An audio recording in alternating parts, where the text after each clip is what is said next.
Dari desa ke panggung dunia, di sebuah desa kecil di pinggiran kota, hiduplah seorang anak perempuan bernama Vegaxin. Ia berasal dari keluarga sederhana, tetapi memiliki semangat belajar yang luar biasa.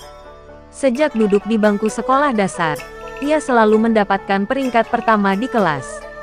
Kecerdasannya membuat guru-guru kagum, sementara teman-temannya mengaguminya karena semangatnya yang tak pernah padam. Namun, ada satu hal yang membuat Vegaxin berbeda dari anak-anak lain di desanya. Ia memiliki hobi yang unik, mengoleksi photocard artis Korea. Setiap kali ia mendapat uang saku lebih, ia akan menyisihkannya untuk membeli koleksi baru. Foto-foto tersebut ia pasang di tas sekolahnya, menarik perhatian teman-temannya. Mereka senang melihat dan merasakan sensasi mengelus permukaan photocard yang mengkilap dan bergambar artis idola. Sejak kecil, Vegaxin bercita-cita menjadi seorang artis. Ia sering menari dan menyanyi di depan cermin, menirukan gerakan serta suara artis-artis Korea yang ia idolakan. Meski banyak yang menganggap mimpinya terlalu besar untuk seorang anak desa, ia tidak peduli.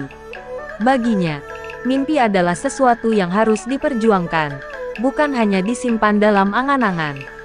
Saat memasuki SMP, bakatnya dalam menari dan menyanyi semakin berkembang.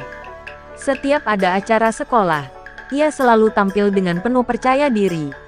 Bersama dua sahabatnya, Ria Helsuri dan Basis, ia sering berlatih dance di halaman rumahnya yang sederhana.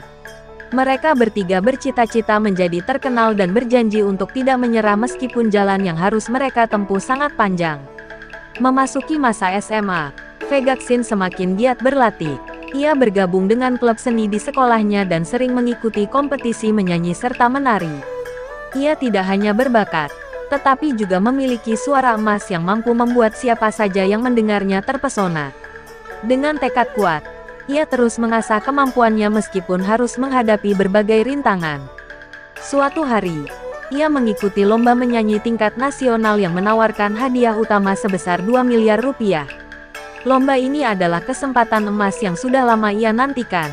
Dengan dukungan dari Ria Helsuri dan Basis, ia berlatih tanpa lelah. Mereka bertiga percaya bahwa kemenangan adalah milik mereka. Saat hari lomba tiba, Vegaxin berdiri di atas panggung dengan gemetar. Namun, begitu musik mengalun, ia melupakan segalanya dan menyanyi dengan sepenuh hati. Suaranya mengalir indah, memenuhi seluruh ruangan dan menghipnotis penonton serta juri.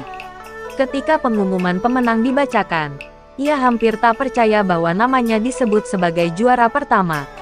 Hadiah 2 miliar rupiah yang ia menangkan tidak ia gunakan untuk berfoya-foya. Sebaliknya, ia memanfaatkannya untuk mewujudkan mimpinya yang lain, kuliah di universitas terbaik di Korea dengan jurusan kedokteran. Ia ingin menjadi dokter kecantikan, profesi yang menurutnya dapat membuat banyak orang lebih percaya diri dan bahagia dengan penampilan mereka. Perjuangannya tidak mudah. Ia harus belajar bahasa Korea dengan giat dan beradaptasi dengan budaya yang berbeda. Namun, ia tidak menyerah.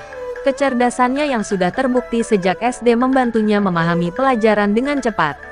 Ia juga tetap menjaga semangatnya dalam menyanyi dan menari. Suatu hari, sebuah agensi hiburan besar di Korea mendengar tentang suaranya yang merdu. Mereka mengundangnya untuk mengikuti audisi. Dengan penuh semangat, ia menerima tantangan itu. Ia tampil dengan penuh percaya diri, membuktikan bahwa ia bukan hanya mahasiswa kedokteran yang cerdas, tetapi juga seorang penyanyi berbakat. Keajaiban pun terjadi. Ia berhasil lolos audisi dan diberi kesempatan untuk konser bersama artis-artis Korea yang selama ini hanya bisa ia lihat dari photocard koleksinya. Saat pertama kali naik ke panggung bersama mereka, ia hampir menangis karena bahagia. Ia sadar bahwa mimpinya sejak kecil telah menjadi kenyataan. Di tengah kesuksesannya sebagai penyanyi, ia tetap melanjutkan studi